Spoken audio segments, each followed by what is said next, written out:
반갑습니다. 틈틈이와 함께하는 미국 주식 심층 분석. 오늘은 팔로알토 네트워크스, 바로 PANW에 대해 깊이 파고 들어보겠습니다.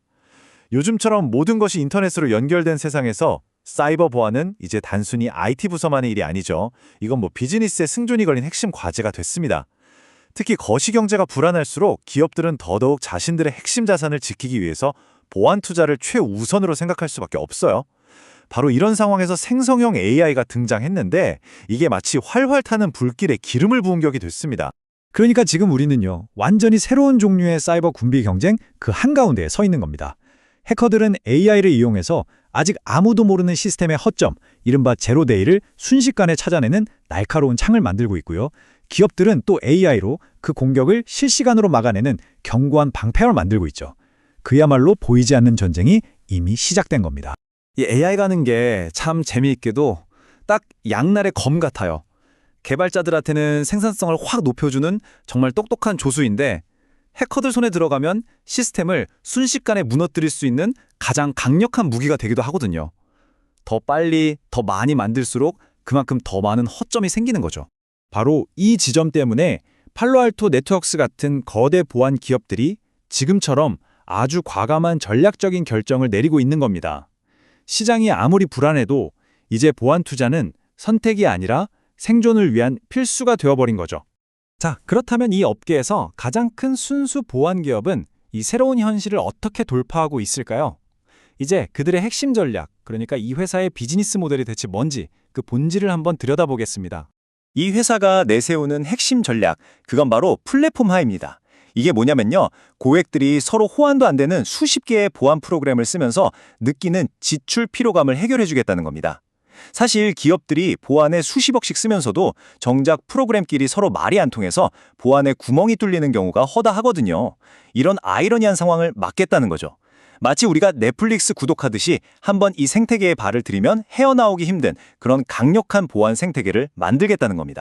이들의 차이가 정말 명확하게 보이죠? 예전 방식은 비유하자면 현관문 자물쇠는 A회사, 창문 경보기는 B회사, CCTV는 C회사에서 따로따로 설치하는 거랑 같아요. 이러면 문제가 생겨도 어디서부터 잘못된 건지 찾기가 너무 복잡하죠. 반면에 플랫폼 방식은 이 모든 걸 하나의 스마트홈 보안 시스템으로 묶어버리는 겁니다. 어디선가 이상한 신호가 딱 감지되면 시스템이 알아서 문을 잠그고 경고를 보내고 모든 걸 한 번에 처리하는 거죠. 훨씬 효율적이고 당연히 훨씬 빠릅니다. 자, 이렇게 거대한 전략적 방향 전환은요, 당연히 시장, 특히 투자자들 사이에서 아주 뜨거운 찬반 논쟁을 불러일으켰습니다. 지금부터가 정말 중요한데요. 이 핵심 쟁점을 가지고 가장 많은 시간을 들여서 객관적인 팩트들을 하나하나 짚어보면서 심층적으로 분석해 보겠습니다. 우선 긍정적으로 보는 쪽 강세론의 근거부터 한번 보죠. 팔로알토는 2030년까지 연간 반복 매출을 150억 달러까지 끌어올리겠다는 아주 야심찬 목표를 내세웠습니다. 이게 현재 매출의 2배가 넘는 어마어마한 수치인데 단순히 매출을 늘리겠다는 걸 넘어서서 이 업계 전체를 우리 플랫폼 안으로 다 흡수해버리겠다, 이런 엄청난 자신감의 표현이라고 볼 수 있습니다. 하지만 바로 이 지점에서 반대의 의견, 즉 약세론이 고개를 듭니다.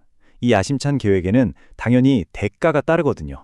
기존 고객들을 이 새로운 플랫폼으로 옮겨오게 하려면 당분간은 서비스를 거의 공짜로 제공해야 하는데 이게 앞으로 1년에서 1년 반 동안은 회사 매출과 청구액 성장에 당연히 부담이 될 수밖에 없다는 거죠. 근데 그럼에도 불구하고 강세론을 뒷받침하는 초기 데이터들이 정말 강력합니다. 특히 이 숫자, 순매출 유지율 120%, 이거 정말 놀라운 수치거든요. 이게 무슨 뜻이냐면 아주 쉽게 말해서 작년에 100만 원 내던 고객이 올해는 알아서 120만 원을 쓴다는 거예요. 그러니까 플랫폼에 한번 들어온 고객은 오히려 더 깊숙이 락인되어서 돈을 더 많이 쓰게 된다는 아주 확실한 증거죠. 첫 해에만 1000개가 넘는 기업이 이 플랫폼에 합류했다는 점도 아주 긍정적인 신호고요. 바로 여기서 가장 구체적이고 현실적인 위협 시나리오가 등장합니다. 바로 마이크로소프트입니다. MS는 이미 가지고 있는 그 막강한 기업 고객들을 무기로 자기네 클라우드 서비스인 애저나 오피스 365에다가 보안 솔루션을 그냥 끼워 파는 전략을 쓸 수 있거든요. 팔로알토의 기술이 아무리 뛰어나다고 해도 이 거대 공룡이 가격이랑 편의성으로 밀고 들어오면 정말 큰 위협이 될 수밖에 없습니다. 그리고 이 그래프가 지금 팔로알토가 겪고 있는 성장통을 아주 적나라하게 보여줍니다. 플랫폼 전환이라는 대수술을 하는 동안 팔로알토의 성장률은 크라우드 스트라이크 같은 경쟁사에 비해서 좀 주춤하는 모습이죠. 크라우드 스트라이크는 애초에 클라우드 환경에 최적화된 클라우드 네이티브 기업이라서 훨씬 더 빠르고 유연하게 움직이면서 시장을 파고들고 있거든요. 자, 그래서 이 모든 걸 종합해 보면 핵심은 이겁니다. 이 치열한 경쟁, 과연 어디로 흘러가게 될까요? 특히 AI가 우리 비즈니스에 훨씬 더 깊숙이 들어오게 되면 미래의 보안은 대체 어떤 모습이 될까요? 지금부터 2026년 이후의 미래 로드맵을 한번 예측해 보겠습니다. 이 타임라인을 보시면 미래의 방향이 아주 선명하게 보입니다. 2010년대에는 회사 내부망, 즉 방화벽을 지키는 게 중요했죠. 2020년대 초반에는 모든 데이터가 옮겨간 클라우드 보안이 가장 뜨거운 주제였고요. 하지만 2026년 이후 우리가 맞이할 미래, 다음 전쟁터는요, 더 이상 사람이나 서버가 아닙니다. 바로 우리를 대신해서 일하게 될 수많은 AI 에이전트, 즉 비인간 신원을 어떻게 보호하고 관리할 거냐 하는 문제입니다. 그러니까 미래의 회사 네트워크에는요, 우리 같은 인간 직원들만큼이나 수많은 AI 에이전트들이 돌아다니게 될 거라는 얘기입니다. 이 사람이 아닌 신원들을 어떻게 통제하고 누구에게 어떤 권한을 줄 건지, 또 얘네들이 무슨 일을 하는지 어떻게 추적할 건지, 이게 완전히 새로운 핵심 과제가 되는 거죠. 팔로알토가 그리고 있는 이 거대한 통합 플랫폼의 최종 목표가 바로 이 AI 에이전트 시대를 완벽하게 장악하는 겁니다. 그래서 마지막으로 이 질문을 던지면서 마무리하겠습니다.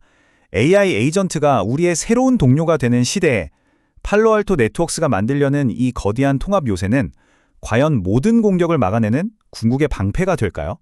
아니면 반대로 해커들 입장에서는 모든 걸 걸고 뚫어야 할 단 하나의 너무나도 매력적인 표적이 될까요? 오늘 살펴본 심층 리포트가 투자의 기준을 잡는 데 도움이 되셨길 바랍니다. 더 날카로운 토론은 오디오 팟캐스트 본편에서 이어집니다. 궁금한 기업은 댓글로 남겨주세요.